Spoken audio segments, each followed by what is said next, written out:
Chapter number 6।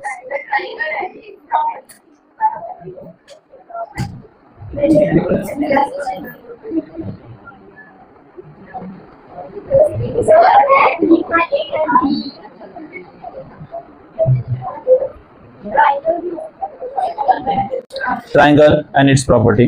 पहले तो property के बारे में बाद में पढ़ेंगे, पहले ट्राइंगल। ट्राइंगल पता है भव्य से? ट्राइंगल को ट्राइंगल क्यों बोलते हैं? 3 एंगल होता है इसलिए उसको बोलते हैं ट्राइंगल। ठीक है,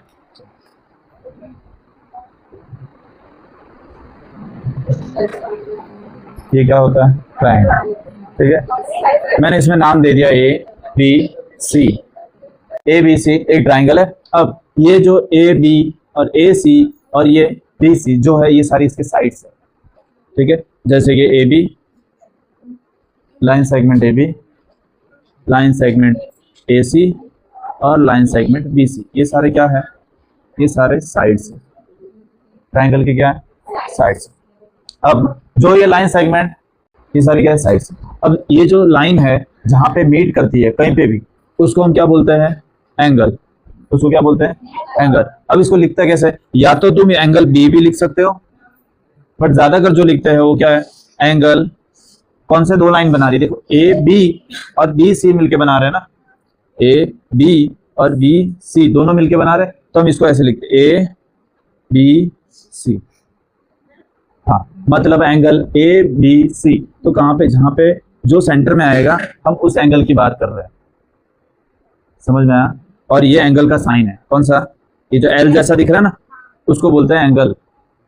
ठीक है, अब उसमें 3 कौन से एंगल है? दूसरा एंगल बोलो कौन सा? बी हमेशा बीच में रहेगा। अब यहाँ पे ए बी सी लिखा, मतलब मैं कौन से एंगल की बात कर रहा हूँ? एंगल बी की। और एक एंगल कौन सा बन रहा है वो बताओ? Very good, A C B, मतलब एंगल सी के बारे में बात कर रहे हैं। दूसरा B A angle, angle B A C, मतलब इसके बारे में बात कर रहे हैं। ये सारे क्या होते हैं? एंगल्स। समझ में आया? अगर ऐसा ना पता चला, देखना बी आ गया, सी आ गया, ए आ गया। अब इसको तुम ये भी लिख सकते हो, ये दोनों इक्वल ही होते हैं, क्योंकि बात तो हम किसकी कर रहे हैं? चाहे मैं यहां से ड्रॉ करूं या यहां से ड्रॉ करूं, एंगल क्या बनेगा? बी ही बनेगा। सेम उसी तरह इसको भी क्या लिख सकते हैं? एंगल बी सी ए, इसको सी ए बी। ये सारे ये क्या होते हैं? ये इक्वल ही होते हैं। तो फिर ऐसा मत बोलना कि सर ये तो अपना अलग अलग है। नहीं, मेन यहाँ पे हमारा जो है एंगल बी के बारे में बात कर रहे हैं, यहाँ पे एंगल सी और यहाँ पे एंगल ए। क्लियर हुआ? ये समझ में आया? अब ये जो कोने बन रहे हैं ना, ये कोनों को क्या बोलते हैं? ये कोनों को क्या बोलते हैं?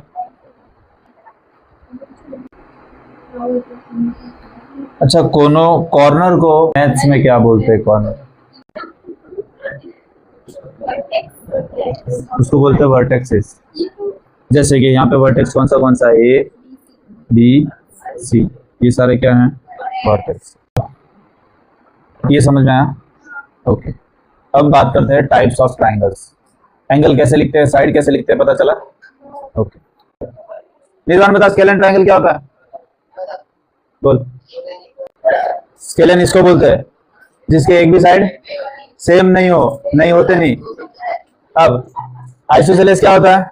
जिसके 2 साइड सेम हो और उसके सामने वाले जो साइड सेम है ना, उसके सामने वाला एंगल भी कैसे हो? सेम, मतलब 2 एंगल और 2 साइड हमें सेम मिलेंगे। ठीक है, उसको क्या बोलते हैं? Any 2 sides and 2 angles are equal, उसको बोलते हैं आइसोसेलेस ट्राइंगल। और इक्विलैटरल ट्राइंगल यानी क्या होता है? जिसको तीनों साइड सेम हो और all sides and angles are equal, जिसके तीनों साइड और एंगल दोनों सेम हो। साइड और एंगल दोनों, तीनों मिला के सेम होने चाहिए। समझ में आया? निर्वाण कल पूछूंगा वापस। एक्यूट एंगल यानी क्या? सारे एंगल कैसे होने चाहिए? 90 से छोटे। ठीक है, उसको हम क्या बोलते हैं? Acute angle triangle. अब ऐसा ट्राइंगल जिसमें कम से कम एक 90 होना चाहिए, उसको बोलते हैं हम क्या?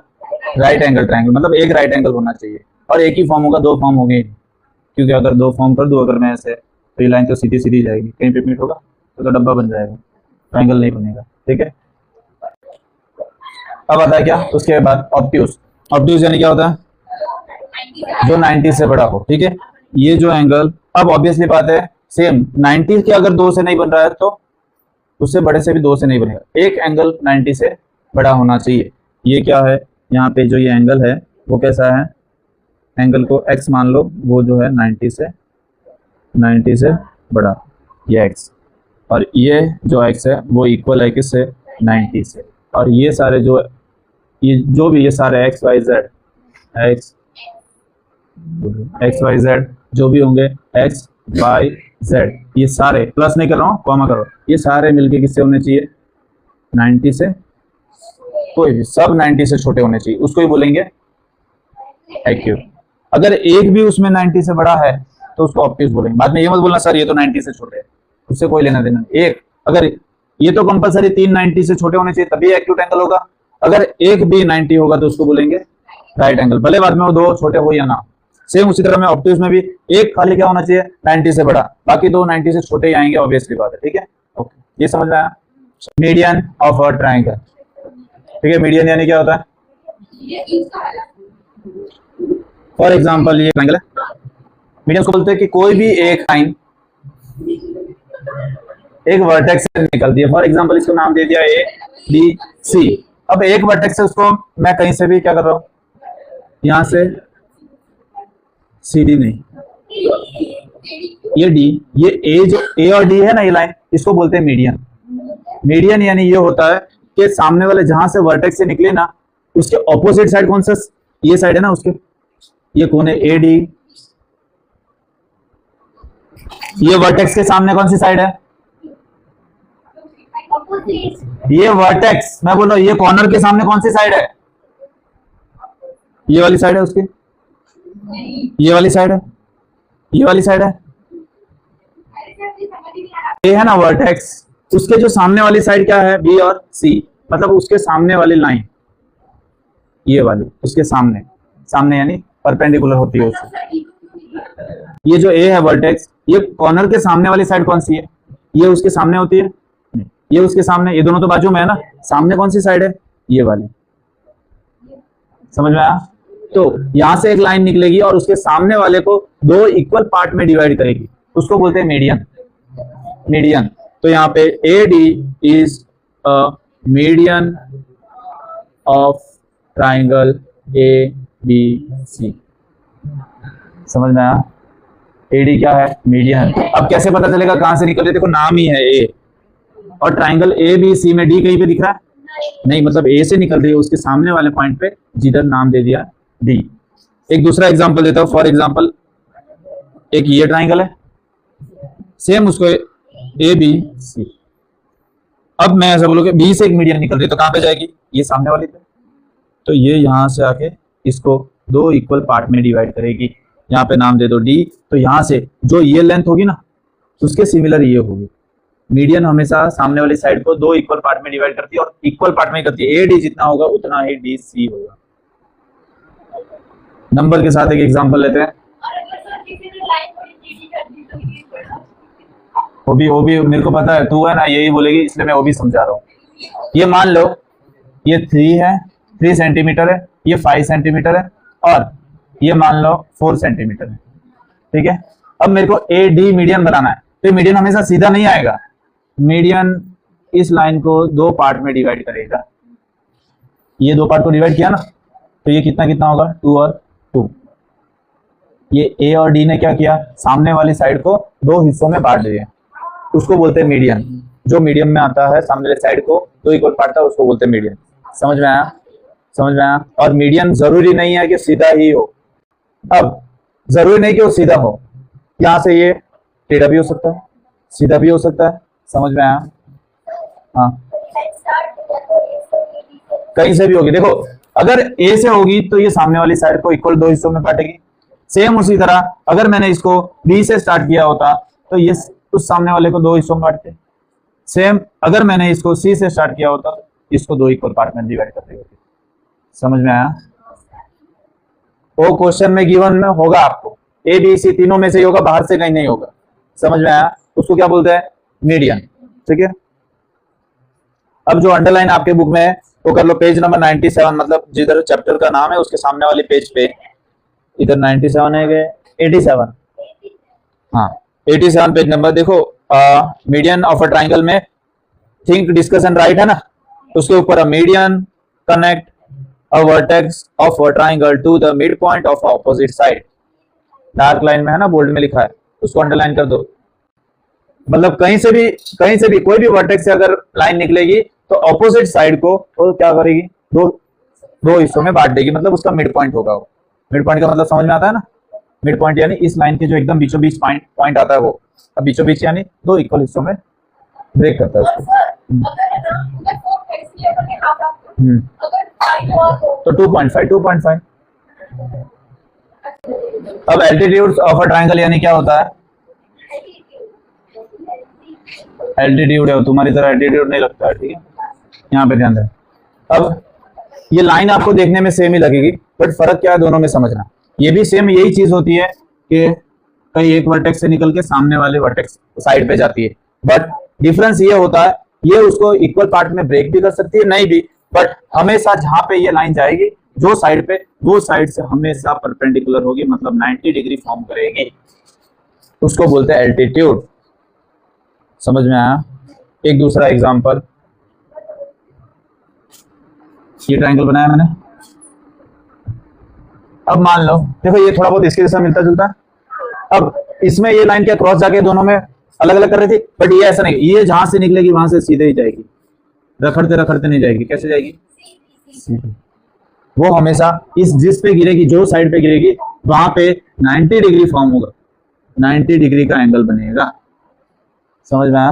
दोनों में फर्क क्या है? ये लाइन को इक्वल दो हिस्सों में बांटती है, कौन? नाम में ये मीडियन, ठीक है, और मीडियन यानी मिड में आना, समझ में आया? और एल्टीट्यूड यानी एल्टीट्यूड होता है सीधा से चलता है, किसी से बात करना ही नहीं है ना? किसने? चलो ठीक है, समझ में आया? कोई बोलते हैं काव्या हम बहुत एटीट्यूड है। नहीं वो मैंने सुना था पहले तो आई थी, भूमिका ही बोल रही थी, ठीक है। चलो मतलब एटीट्यूड क्या होता है? एल्टीट्यूड नहीं, एल्टीट्यूड यानी जो वर्टेक्स से निकलेगी वो ऑपोजिट साइड पे एकदम सीधा ही जाएगा, वो उससे कोई लेना देना नहीं, ब्रेक हो या ना हो सीधे ही जाएगा, और परपेंडिकुलर होगा कहां से? वो साइड से। समझ में आया? ऑपोजिट साइड से हमेशा परपेंडिकुलर होगा, 90 डिग्री फॉर्म करके जाएगा, बट मीडियम ऐसा नहीं है, मीडियन को मिड में जाना है, ठीक है, ऑपोजिट साइड पे मिड में जाना उसको बोलते हैं मीडियन, और एल्टीट्यूड के साथ चलना मतलब सीधे जाना उसको बोलते हैं एल्टीट्यूड। समझ में आया? चलो यहाँ पे ध्यान, डायग्राम भी दिया है ना,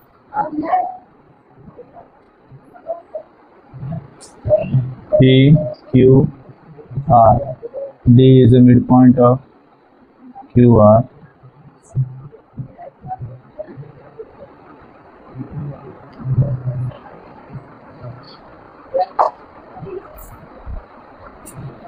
चलो अब यहाँ पे बोला है कि PQR एक ट्राइंगल है और जो D है वो मिड पॉइंट है किसका?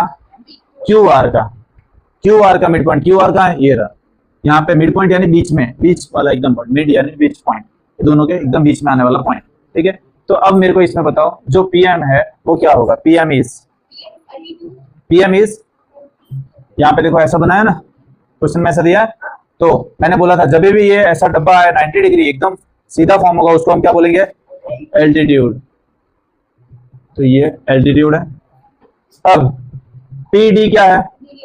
मीडियन। देखो P कहां पे जाके मिल रहा है? मिड पॉइंट पे मिल रहा है ना, तो ये इक्वली दो पार्ट हो रहे हैं, तो ये PD क्या है? मीडियन।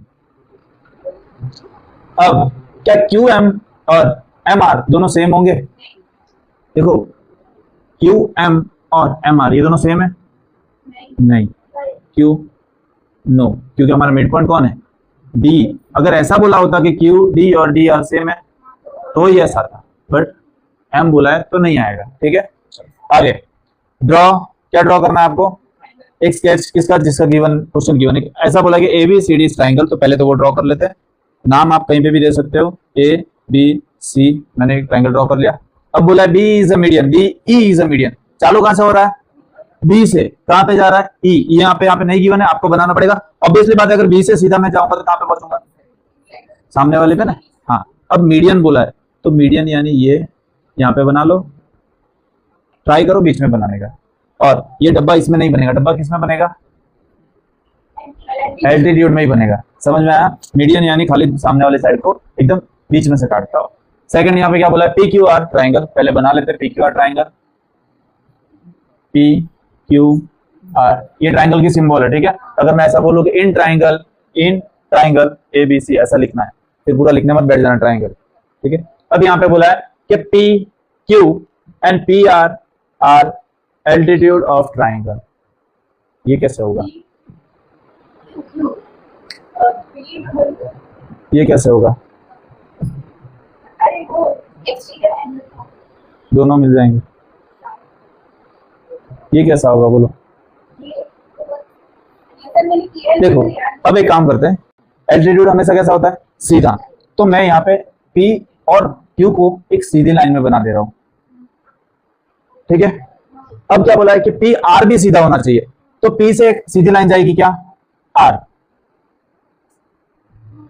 और यहाँ पे 90 डिग्री, क्योंकि देखो P R इससे कैसा है, ये लाइन से कैसा है, सीधा है, ठीक है। ये लाइन से कैसा है, P Q जो है इससे सीधा 90 डिग्री फॉर्म कर रहा है। सेम उसी तरह P R भी ये लाइन से कैसा है, दोनों एल्टीट्यूड हो गए, ज्वाइन कर दो, बन गया ट्राइंगल, ठीक है। तो यहां से अगर मैं आपको बोलूं कि इसके एल्टीट्यूड कौन से, तो दो होंगे, ये भी सीधा है और ये भी सीधा है, तो ये दोनों क्या होंगे, इसके एल्टीट्यूड। इसमें कैसा था, एल्टीट्यूड अंदर आता था ना, अंदर क्यों आता था, ट्राइंगल राइट एंगल नहीं था, बट जब भी राइट एंगल ट्राइंगल आएगा वहां पे हमेशा दो एल्टीट्यूड आएंगे, क्योंकि राइट एंगल ट्राइंगल में एल बनता है, और एल में नीचे वाली लाइन भी सीधी होती है और ऊपर वाली लाइन भी सीधी होती है, और एल्टीट्यूड किसको बोलते हैं, जो सीधी होती है एकदम, तो ये दोनों क्या है, सीधी, इसलिए ये ट्राइंगल ऐसा बनेगा। समझ में आया, आगे XYZ is a triangle, YL is altitude, okay. अब यहाँ पे एल्टीट्यूड बनाना है, बट कहां पे, एक्सटीरियर ट्राइंगल के बाहर एल्टीट्यूड होना चाहिए। अब देखो अगर मैं ट्राइंगल को ऐसे बनाऊं तो एल्टीट्यूड हमेशा YL, चलो इसको X Y, इसको उल्टा दे देते, ऐसे नाम देते ताकि आपको समझ में आए। मैंने इसको नाम दे दिया X Y Z। अब मेरे को एकदम यहां से L बनाना है, बट सीधा ही जाना है, बट ये तो अंदर आ जा रहा है ना, ठीक है।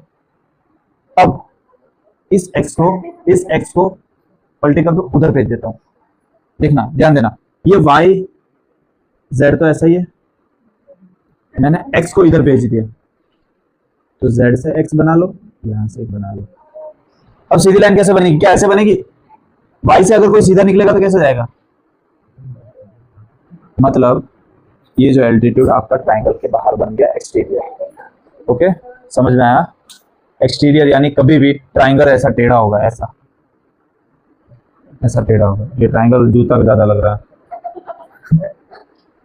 ठीक है, ऐसा हो, तो ये ऑब्वियसली बात है, ये तो मीडियन हो जाएगा, क्रॉस जाएगा, तो कैसे जाएगा, सीधा। और इसको थोड़ा बढ़ा लेते हैं, तो ये यहाँ पे एल्टीट्यूड बनेगा।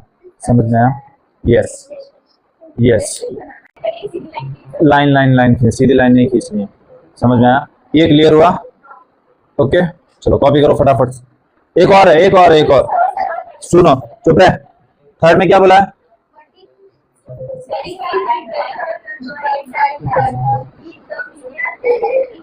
बस अब यहाँ पे बोला है कि जो आइसोसेलेस ट्राइंगल है उसमें मीडियन और एल्टीट्यूड दोनों एक ही होता है, वो प्रूफ करो। तो कैसे बनाना है, देखो ये जितनी साइड होगी ये भी उतनी की साइड होनी चाहिए, ठीक है, और यहां से ये लाइन, समझ में आया। अब अगर ये दोनों सेम है तो यहां से एक सीधी लाइन बनेगी, समोसा लग रहा है ना एकदम। चलो अब A B और C और D, ये आइसोसेलेस ट्रायंगल, मतलब ये दोनों साइड कैसी है, सेम है। तो यहां से अगर मैं मीडियन भी ड्रॉ करूं तो भी यहाँ पे आएगा, और एल्टीट्यूड ड्रॉ करूं तो भी कैसा आएगा, यहाँ पे आएगा। समझ में आया। तो यहां से ये डायग्राम से क्या पता चलता है कि AC equal to AB, therefore AD is a median and LTU। समझ आया?